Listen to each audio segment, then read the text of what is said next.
ভিডিওটি junior homeopathic চিকিৎসক বন্ধুরা তোমাদের দেখানোর জন্য, শেখানোর জন্য, সাথে সাথে সমাজের সাধারণ মানুষকে হোমিওপ্যাথির কার্যকারিতা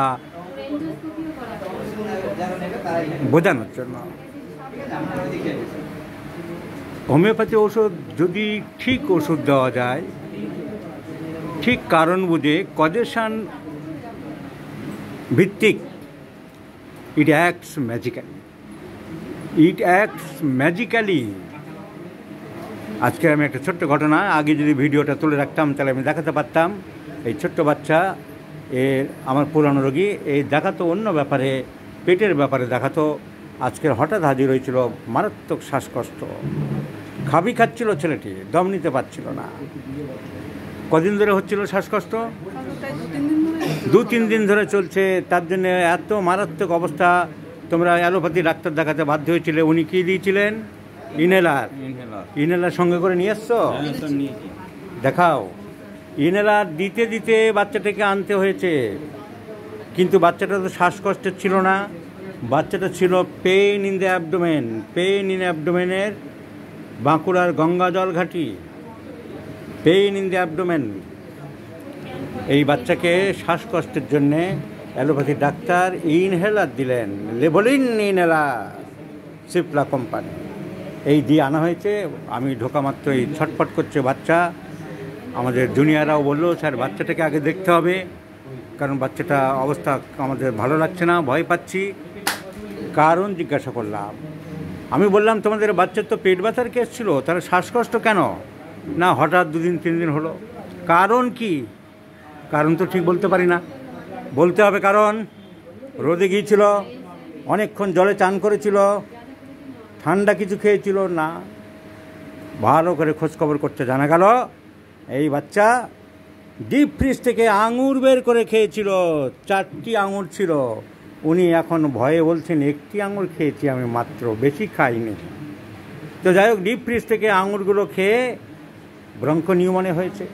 এরকম দাঁড়িয়েছিল না, খাচ্ছিল। কী ওষুধ দেবো?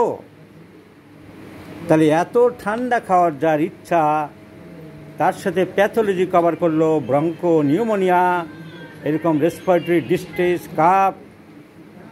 I prescribe phosphorus 0/1। ফসফরাস 0/1 বললাম 10 মিনিট পর পর দাও। একবার, এখন বোধহয় 2বার দিয়েছ। প্রথমবারের পরেই বাচ্চা একদম সুস্থ, 2বারে সম্পূর্ণ সুস্থ। তার কি দেখালাম?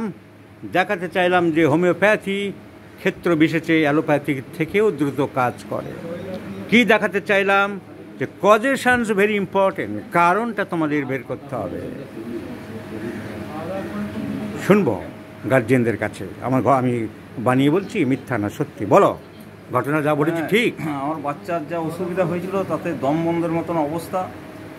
তারপরে ডাক্তারবাবু ওষুধ দিলেন, 1-2 ডোজেই একদম বাচ্চা এখন নর্মাল, আর শ্বাসকষ্টও নেই, এখন মোটামুটি নর্মাল আছে। 3 দিন ধরে শ্বাসকষ্ট হচ্ছে। তোমার কেমন দেখছিলে রোগী? ভয় পেয়ে গেছিলে? প্রচণ্ড ভয় পেয়েছিলাম, আর ইনহেলার, ঘন ঘন ইনহেলার ব্যবহার করতে হচ্ছিল, তাও কোনো। এখন তুমি ভালো আছো বাচ্চা? আর ফ্রিজ থেকে আঙুর বের করে খাবে? কান ধরো, বলে এইভাবে ফ্রিজ থেকে বের করে আর খাবো না। মাকে বলো, মা ভুল করেছি, আর করবো না। বলো, করবে না তো? যাও, ঠিক আছে, বসো। So this is the beauty of homeopathy, my friends. Causative factors are very important. The etiological factors or causations are very important. What is the cause behind it? এটা জানতে হবে, তার উপরে ওষুধ দিতে হবে।